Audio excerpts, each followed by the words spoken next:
முடியுமா? கண்டிப்பா முடியாது. ஒரு 5 பேர் 10 பேருக்கு ஸ்டாஃப்க்கு வந்து தான் வந்து வேலை கொடுத்துருக்க முடியும். ஆனா இன்னைக்கு வந்து பிசினஸ கையில எடுத்ததுனால 18,000 பேர் இன்னைக்கு 18,000 குடும்பங்கள் சக்சஸ்ஃபுல்லா வாழ்ந்துட்டு இருக்கு. 26 டிஸ்ட்ரிக்ட்ல வந்து இன்னைக்கு ஆபீஸ் இருக்கு. அந்த அளவுக்கு வந்து இன்னைக்கு மாணவர்கள்லாம் வந்து நிறைய மாணவர்களை நான் பார்த்துட்டு இருக்கேன்.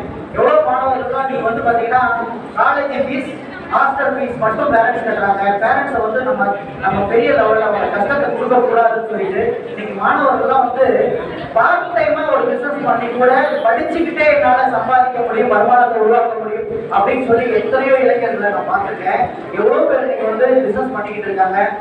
எல்லாருமே வந்து பெரிய லெவல்ல சாதிக்கணும், சக்சஸ் பண்ணணும், கிடைக்கிற வாய்ப்பை சரியா பயன்படுத்தணும் அப்படின்னு சொல்லி நான் ஒரே ஒரு சின்ன ஒரு ஸ்டோரி சொல்லிட்டு முடிச்சுக்கிறேன்.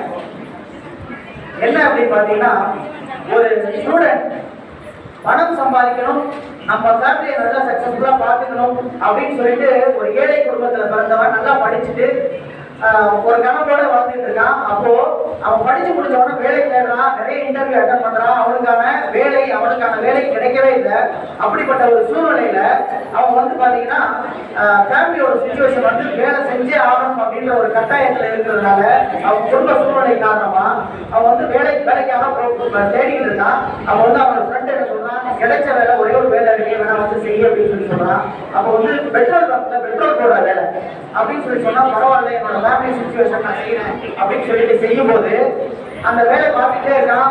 தொடர்ந்து அவன் வந்து மந்த்லி சேலரி வாங்கி அவங்க ஃபேமிலியோட கஷ்டத்தை வந்து போக்கிட்டு இருக்கான். அப்படி இருந்து வேலையும் தேடிக்கிட்டு இருக்கான். தேடிக்கிட்டே இருக்கும்போது ஒரு கார் வந்து ஒரு நாள் பெட்ரோல் போட்டுட்டு வந்து நிக்குது.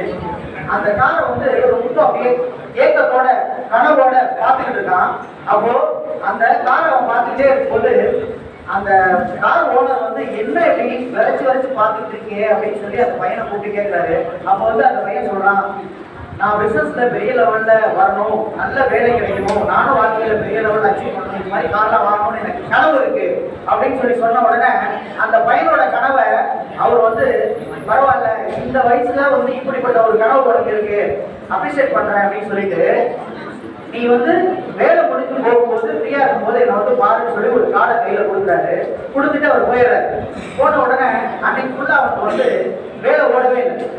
நமக்கு கார்டு கொடுத்துருக்காரு, நாம அந்த இடத்துக்கு போனா நமக்கு வேலை கிடைக்குமா, அப்படியே வேலை கொடுத்தா கூட அந்த வேலையை நம்மளால சக்சஸா பண்ண முடியுமா, நமக்கு தெரியாத ஒரு இடத்துல போயிட்டு இந்த வேலையை விட்டுட்டோம்னா நம்மளோட ஃபேமிலி சிச்சுவேஷன் என்ன ஆகுறது அப்படின்னு சொல்லிட்டு ஒரே குழப்பத்திலே அவனோட மைண்ட் வந்து அன்னைக்கு ஃபுல்லா இருந்துகிட்டே இருக்கு.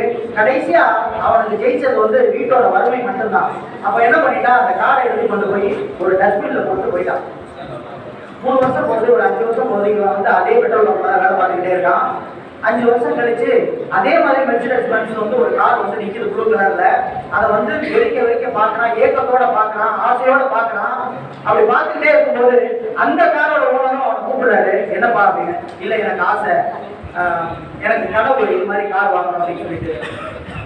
அப்போ வந்து அந்த பையனை பார்த்து ஒரே ஒரு விஷயம் தான் அந்த காரோட ஓனர் சொல்றாரு, இது வந்து எனக்கான கார் கிடையாது, இது உன்னோட கார் அப்படின்னு. அவனுக்கு ஒண்ணுமே புரியல, ஆச்சரியமா பாக்குறான். என்னடா அப்படி பார்த்துட்டு இருக்கும் போது அவர் சொல்றாரு, 5 வருஷத்துக்கு முன்னாடி உனக்கு வந்து ஒரு கார்டு ஒன்று கொடுத்துட்டு போனார்ல, அந்த கார்டை நீ டஸ்ட்பின் பாக்ஸ்ல போட்டல, அதே இடத்துல நான் இருந்தேன். அந்த கார்டை அந்த டஸ்ட்பின் பாக்ஸ்ல இருந்து நான் எடுத்துட்டு போய் அந்த வேலையை எடுத்தேன்.